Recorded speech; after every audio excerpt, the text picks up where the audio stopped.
87.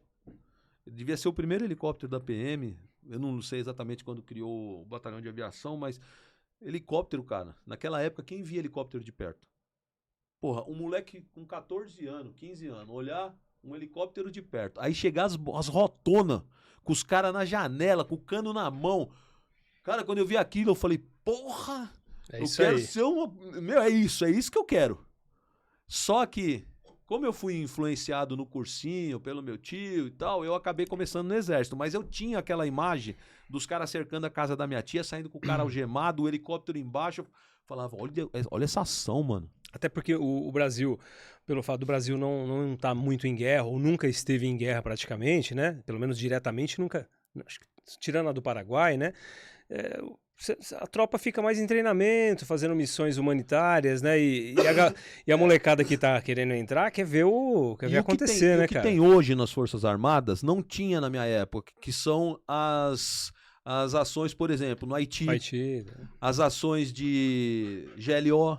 O GLO é recente, entendeu? Então, essas ações das Forças Armadas tomando morro, indo em Sim. cidade, isso não existia. As Forças Armadas ficavam aquarteladas. Pintando cerca. O pouco que eu acho que acontecia naquela época era alguns combates na região de fronteira de selva amazônica. Sim. Porque aí são os tais de Pelopes, pelotões de operações especiais. Mas era pouco. E a hora que eu fui fazer a escola de cadetes do Exército, aí ficou pior ainda, porque como não tinha recurso, a gente ia fazer a instrução de tiro com tiro a seco. Eu não escutava quase disparo.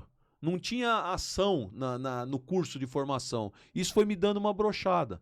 E aí eu vinha na minha cabeça aquela imagem dos rotarianos cercando a casa da minha tia, o helicóptero embaixo, os caras tudo de cano na mão, pulando muro.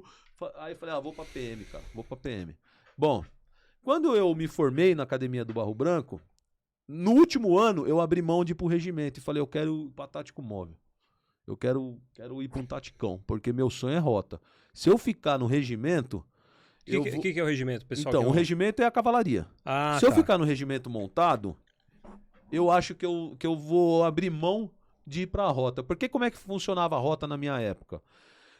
Os rotarianos ficavam de olho e sondando policiais de batalhão regular que se destacavam e convidavam. Por exemplo, você tá lá no 18º Batalhão, lá na Brasilândia, você começa a pegar umas ocorrências boas, se envolve numas trocas de tiro e tal, o teu nome acaba chegando lá na rota. Aí os caras, tem um moleque lá, tem um tal de soldado Rogério, lá da 3ª Companhia do 18º, eu acho que ele vira aqui, hein?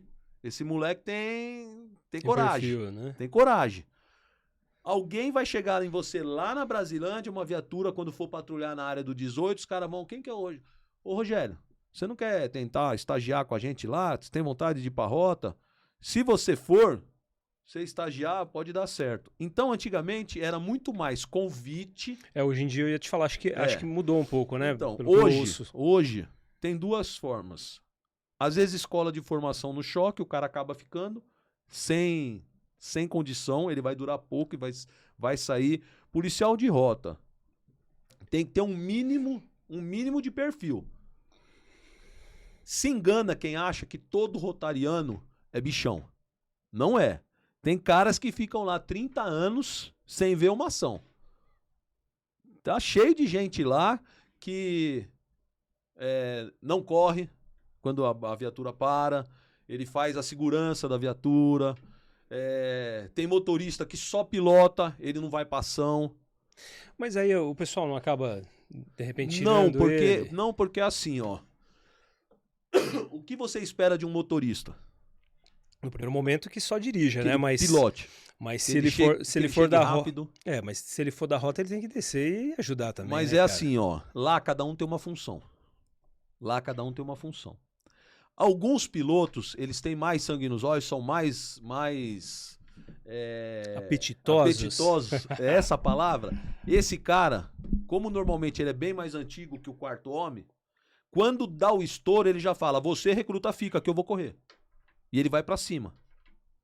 Entendeu? Então, a dinâmica da equipe ali, normalmente ela é discutida ali. Tem motorista que ele fala, não, segue o padrão, comando, 3º e 4º homem. Eu cuido da viatura. Então, às vezes, você vai pegar motorista lá, que tá lá há 30 anos, ele não tem um processo. E ele tá lá, ele é rotariano, cara de mal, pá, mas ele tem o valor dele, porque se ele não soubesse pilotar, a gente não chegava. Se ele bater a viatura, morre todo mundo. O cara tá em sincronia com o muito, grupo morre dele muito ali, policial né, com acidente de viatura. Na rota teve um ano lá que morreram 4 em um mês. 3 no meu pelotão, num capotamento, quebrou o pescoço de todo mundo. Sargento Odinir, Mota e Satírio. E depois a barca perseguindo uma moto em Campinas, abraçou uma árvore, fatal também. Ou seja, qual que é a importância do motorista? Coronel, só te cortando um pouquinho, você estava na rota naquela ocasião, que acho que saiu umas viaturas e ele sai meio que num zigue-zague ali, dizem Não, que isso é recente. e dizem que para aquecer pneu, mas e capotou nesse exibicionismo, aquecimento de pneu. Você não estava mais lá? Não. É só para saber, Não. depois... Eu vou falar uma coisa pra você. É assim, ó. Tudo na rota tem uma explicação.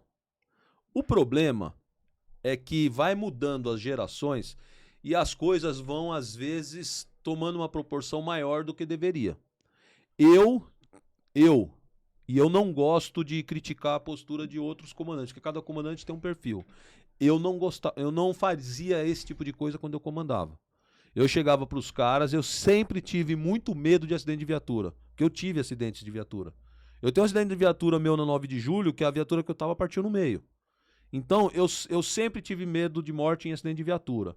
Então, você fazer o 8, que eles chamam de zerinho, mas inicialmente era um 8, que tem a ver com espiritismo. Infinita e tal. Não é isso. É outra coisa? Essa história aí vem do Meinha, lá atrás, que é um antigão de rota, que a mãe tinha um centro e ela explicou para eles o que fazer para tentar proteger a equipe dos espíritos malignos. Tem toda uma história mítica aí, que tem muito recruta aí que conta outras histórias, inventa, não é bem assim. Esse 8, que inicialmente era um 8, hoje tem gente que faz zerinho e tal, falam que é pra adrenalina, pra chamar, pelo contrário, atrair, né? Nada disso justifica se você causar uma morte de um inocente. Sim. E aí, é nessa pegada que eu tinha algumas posturas como comandante, desde tenente até hoje coronel. Eu catei um tenente no meu batalhão rodoviário que quis fazer uma saída com um pelotão de tora assim. Eu mandei ele voltar, eu catei e falei pra ele assim, ó, eu não te dou mais um dia no meu batalhão se eu te pegar fazendo isso de novo. Eu já fui tocar a campainha às 6 horas da manhã pra esposa do polícia pra falar que ele tá morto no acidente de trânsito. Acho que você nunca fez isso porque você é novo na polícia. Eu não quero vocês se arriscando com a viatura desse jeito. Porque tem outra coisa também. As viaturas do passado da rota eram umas puta barcona pesada, larga, que você conseguia fazer determinadas manobras e ela não virava. Essas viaturas de hoje é carro adesivado com giroflex. Sim, sim. Ele não tem estrutura para certas coisas. Tem até um preparo ali, mas... Isso. Então... Não é pra isso, né, cara? Eu não estava, e se eu estivesse comandando aquele pelotão, eu teria segurado a cabeça para sair um pouco mais lento para não fazer aquilo. O 0 eu faria mais lento.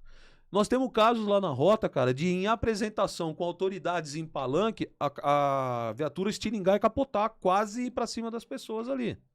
Numa demonstração de choque. Você imagina se ela mata alguém numa demonstração de choque.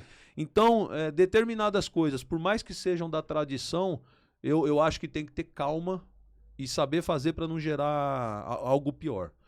Mas vamos voltar lá para o que a gente estava falando. Eu acabei, então, no final da academia, abrindo mão de ir pro regimento e resolvi ir pro patrulhamento, porque eu falava, ó, eu preciso me destacar como comandante de polícia para eu poder ter vez na rota. Você vai falar, ninguém do regimento, ninguém de outros batalhões especializados acaba indo pra rota. Meu pai era corretor de imóveis e minha mãe é professora. Eu não tive nenhum coronel me orientando em nada, nem na entrada, nem na saída. Eu tive bem poucos coronéis que me aconselharam na polícia. Uma coisa é o conselho construtivo. Aquele conselho que o cara vem de coração mesmo, querendo te ajudar. Cara que bateu nas minhas costinhas e falou assim, você vai se fuder, hein? Eu tive um monte, minha carreira inteira. Mas aquela ajuda do invejoso, manja? Que teu nome tá no jornal o tempo todo e o cara fala, ó, acho melhor você parar com isso, que você vai se fuder. Essas ajudas eu tive minha carreira inteira. Mas a ajuda do amigo mesmo, do irmão, são poucos. Um coronel Mauro da vida, poucos caras. eu não tinha parente. Eu não era filho de ninguém. E a polícia militar tem muito da cadeia hereditária. Tem muito. Mas eu não vim aqui para falar mal da minha instituição, que eu amo e fiz tudo que eu tenho hoje, eu tenho por causa dela. Então, vou tentar evitar falar sobre defeito na minha instituição. Eu acabei escolhendo ir para o policiamento no centro. E por que eu escolhi no centro? Centro de São Paulo aqui. Porque eu não tinha carro, não tinha moto, não tinha nada, eu precisava pegar o metrô para ir trabalhar. Aí eu acabei escolhendo o centro. Eu também era relativamente recruta, porque como eu não tive... Olha que interessante, quando você vai para academia do Barro Branco e você tem gente ligada à estrutura, coronel, não precisa ser coronel, pode ser um capitão que é seu irmão. Ele vai chegar para você com 15 anos e vai falar assim: Rogério, racha de estudar lá. Porque faltando 3 dias para formatura, os caras vão botar você num ginásio e é por número de nota que você escolhe para onde você vai trabalhar. E esse número de nota vai decidir se você vai ser coronel daqui 35 anos ou não. Você pode ser bom, você pode ser um lixo. Se você tiver entre os primeiros da turma, a sua chance de ser coronel sendo uma porcaria é enorme, porque existe uma tradição na polícia que os primeiros, e não é só na polícia, é em todo o militarismo, os primeiros colocados de turma têm que galgar o último posto. Às vezes você pega um cara que ele é um inepto, um lixo de oficial, mas ele é um dos primeiros. Mas gabarita tudo na prova, né, cara? Porque ele é bom de estudar. Mas ele não resolve um problema. Então, cara, eu não vou ser leviano de falar pra você que logo no primeiro ano eu percebi que tinha uma concorrência ali de nota. Mas eu nunca, no início da carreira, tive a real noção, uma conversa séria de alguém me preparando pra dizer assim, ó, cara, abre mão da sua vida nesses 4 anos, se mata de estudar pra não sofrer esse tipo de baixaria. E eu levei a academia com uma certa tranquilidade. Eu, na hora que os caras... Passando na média. Porque os caras viravam a noite estudando, cara. Eu pegava uns caras velhos da minha turma, que entraram no sargento, e falava, mano, como que esse velho não dorme, cara? Se eu tiver com a idade dele, eu precisava dormir. Os caras passavam a noite estudando, rachando de estudar. E aí você fala assim, qual que é a nota que ele tirava na prova? 9. Eu não estudava bem menos, dormia, tirava 8,5. De 8,5 para 9, a diferença, pouco, né? 50 caras.